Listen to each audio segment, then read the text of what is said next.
सो यहाँ पे हम स्टार्ट करते हैं इफ़ एंड इफ़ और एंड नेस्टेड इफ़। अब यहाँ पे आप देख सकते हैं मैंने एक डेटाबेस ऑलरेडी यहाँ पे पुटअप कर चुकी हूँ जिसमें कुछ कंटेंट यूनिक है और कुछ कंटेंट रिपीट भी हुआ है। तो yes, my first condition over here, task 1, मेरी कंडीशन ये है कि जो भी वेस्ट में काम कर रहा है plus full time, years of experience should be more than 15 plus, benefits में सर्विस है और salary greater than 30,000, and last condition job rating 3 या तो 3 से ज़्यादा। इस सब कंडीशंस अगर मैच हो रही है तो उसे मिलनी चाहिए गिफ्ट में ऑडी कार, और बाकी सबको 0।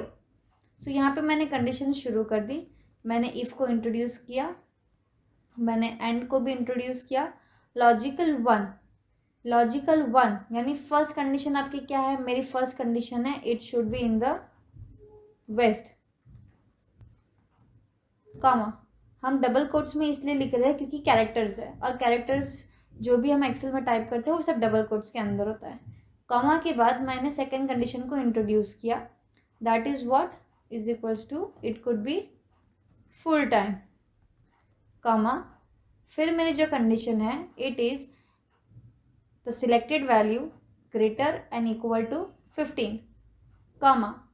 Again my next condition is it should be according to the selected value I want service, double quotes, comma, according to the selected value, comma, it should be greater and equal to 35,000, comma, according to the selected value it should be greater and equal to 3। यहाँ पे मैंने सारी conditions दे दी है। Make sure जब भी आप conditions दे रहे हैं तो कॉमा के बाद दूसरी कंडीशन देनी है, और कभी भी ये जो कॉमा है ये कभी भी डबल कोट्स के बीच में नहीं आने वाला है। कॉमा हमेशा डबल कोट्स के बाद में आता है। और यहाँ पे मैंने सर्विस का जो एस है वो स्मॉल लिखा है, लेकिन फुल टाइम का जो एफ और टी है वो कैपिटल, क्योंकि जिस तरीके से डेटाबेस में दिया है उसी तरीके से हम चीज़ें को फॉलो करेंगे। जैसे हमारी कंडीशंस यहाँ पे कंप्लीट होती है हम ब्रैकेट क्लोज करके कॉमा यहाँ पे अलाउ करते हैं। अभी हमसे पूछा जा रहा है वैल्यू इफ़ ट्रू। अगर ये वैल्यू ट्रू है तो आंसर में क्या आना चाहिए? तो हमारे हिसाब से आंसर में आना चाहिए ऑडी, कॉमा। अगर ये वैल्यू फॉल्स है तो आंसर आना चाहिए 0, ब्रैकेट क्लोज, एंटर। तो यहाँ में मैं इसको ड्रैग कर देती हूँ और मुझे चेक करना है कि अभी ये वैल्यू आई कि नहीं आई, किसी को ऑडी मिला है कि नहीं मिला है। तो 700 के डेटाबेस में यहाँ पे है कुछ लोग हैं जिनको ऑडी मिली है, तो यस हमारा आंसर यहाँ पे राइट है।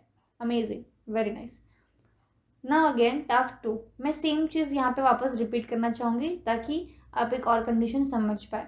मैंने टास्क 1 में बहुत ज़्यादा कंडीशंस ले ली थी, टास्क 2 में मैं थोड़ी कंडीशंस कम ले रही हूँ। जैसे कि मेरी एक कंडीशन है कि वो नॉर्थ में काम कर रहा है, my employ should be working in the north, वो नॉर्थ में काम कर रहे हैं, प्लस जो स्टेटस है वो कॉन्ट्रैक्ट बेसिस पे होना चाहिए, सैलरी 40,000 से ज़्यादा होनी चाहिए। 3 कंडीशंस, ठीक है। ये 3 कंडीशंस अगर ट्रू हो गई ना तो यहाँ पे एक वैल्यू आनी चाहिए जिसमें लिखा हुआ रहेगा हॉलीडे, और अगर वैल्यू फॉल्स आ गई तो वहाँ पे लिखा हुआ रहेगा 0। ये मेरी कंडीशन है। मैंने अगेन इफ फंक्शन को इंट्रोड्यूस कर दिया, एंड फंक्शन को इंट्रोड्यूस कर दिया। लॉजिकल वैल्यू पूछी जा रही है मुझसे, मैंने सिलेक्ट करके बता दिया it should B north, comma. Logical 2, second condition क्या है मेरी, मैंने इसको भी सिलेक्ट करके इज इक्वल्स टू, इससे हमने कहा वो हमारा आर्ली बेसिस पे रहेगा। लाइक आप कोई भी कंडीशन बना सकते हैं डेटाबेस के हिसाब से, मेक श्योर वो डेटाबेस एकदम यूनिक ना हो, ओके, कामा। 2 कंडीशंस मैंने दे दी। लॉजिकल तो यहाँ पे मैंने वैल्यू सिलेक्ट की, it should be greater and equal to 40,000। मैंने ब्रैकेट यहाँ पे क्लोज कर दिया बिकॉज मेरी कंडीशन यहाँ क्लोज हो चुकी है, कॉमा। अगर ये वैल्यू ट्रू है, वैल्यू इफ ट्रू, तो यहाँ पे लिख के आके आना चाहिए हॉलीडे, एंड अगर ये वैल्यू हमारी फॉल्स है तो यहाँ लिख के आएगा 0, ब्रैकेट क्लोज, एंटर। तो इस तरीके से हमने इसको सॉल्व कर दिया है। इसको भी मैं ड्रैग कर देती हूँ। तो अभी हम चेक करते हैं 700 के डेटाबेस के अंदर किसी को हॉलीडे मिला है। Yes, there are some people, एक तो मैंने देखा, ओके।